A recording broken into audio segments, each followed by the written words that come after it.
Infinity Pool ini film yang rilis di tahun 2023, ditulis dan disutradarai oleh Brandon Cronenberg, di mana gue selalu suka dengan penulis sekaligus sutradara, karena menurut gue harusnya mereka lebih tahu mengenai apa yang mau disampaikan ke penonton melalui filmnya.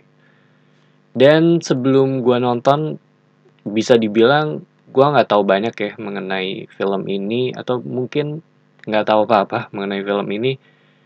Dan gue kira ada hubungannya gitu antara Brandon dengan David Cronenberg. Ternyata emang bener gitu, ini anaknya. Ini juga film pertamanya dia yang gue tonton. Dan seingat gue dulu tuh sempet pengen nonton Possessor ya, kalau nggak salah judul filmnya, cuma nggak jadi. Dan kalau ngomongin plotnya di film ini, tentang penulis yang sedang berlibur di suatu resort bersama pasangannya dengan tujuan agar mendapat inspirasi untuk buku berikutnya. Di sana dia ketemu dengan fansnya yang diperanin oleh Mia Goth bersama suaminya juga.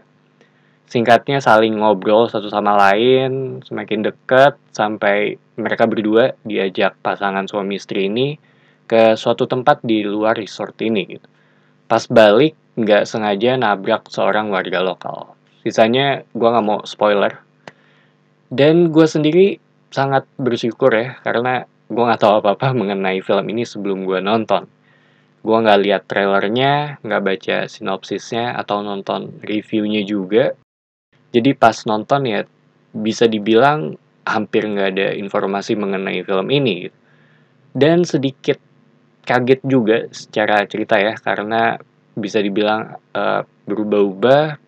Awalnya gue kira begini, taunya enggak. Gue kira begitu, tapi bukan.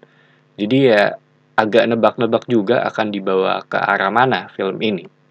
Sampai di sekitar mungkin pertengahan agak lewat dikit, baru mulai kelihatan ternyata ya emang dibawa ke arah yang seperti ini. Dan ya emang ini terbilang serem sih dari sisi psikologis, terutama dari apa yang dibawain oleh karakternya Miyagot ya. Menurut gue itu agak parah juga gitu.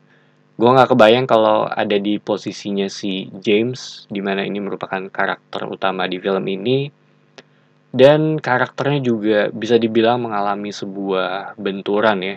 Lu bisa ngelihat bagaimana pengalaman yang cukup melelahkan, terutama dari sisi mental, karena menurut gue ini film yang terhitung cukup kental dengan aspek psikologisnya. Mungkin kalau lu pernah nonton film Speak No Evil, nah karakter di film itu tuh agak ngingetin gue dengan si James ini, gitu. Dimana dia mengalami sebuah tekanan serta krisis kepercayaan diri juga. Ini terlihat di bagian awal film bagaimana nggak pedenya dia dengan kemampuannya, dan aspek psikologis James inilah yang menurut gue menjadi sorotan di sepanjang film. Selain itu ada pertanyaan eksistensial juga, terutama setelah apa yang terjadi.